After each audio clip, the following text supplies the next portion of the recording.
Hey everybody, I am here today to give you a quick tip for framing bulkheads and boxes. Here's the tip. When you're framing a bulkhead or a box, you should use 2x2s instead of 2x4s.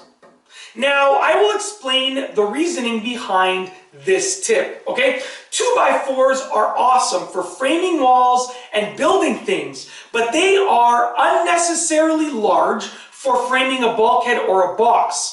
Let's just imagine that I was going to be framing this supporting beam up here, okay? I would probably build the framing on the floor, lift it up into place, and then secure it to these joists up here, okay? Now, if I was lifting a frame that was built with 2x4s, it would be much heavier than a frame that was built with 2x2s. So with that being said, 2x2s are much lighter and easier to lift when you are building a frame for a bulkhead or a box. In addition, 2x4s are unnecessary for framing a bulkhead or a box, okay? So, the only weight, for the most part, that a bulkhead or a box has to support is the weight of the drywall, the screws, and the mud, okay? So, you don't need something that is this large to support that weight. All that you need is something that is this large. All that you need are 2x2s, okay? So not only are they easier to lift in place and hold up there in place, but they are also, basically they give you enough support,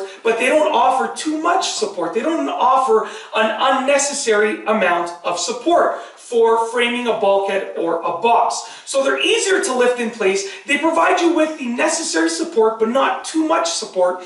And if you take a look at the 2x2, you can see that it is the same thickness as a 2x4, okay? But it is not nearly as wide as a 2x4. The 2x2 looks the same in all, when you're looking at all of the sides. A 2x4, obviously, you can see that it is much wider than it is thick, okay? So that's basically it. That was a quick tip for framing a bulkhead or a box. You should just use 2x2s instead of 2x4s. And that's all I have for you today. Thanks for watching.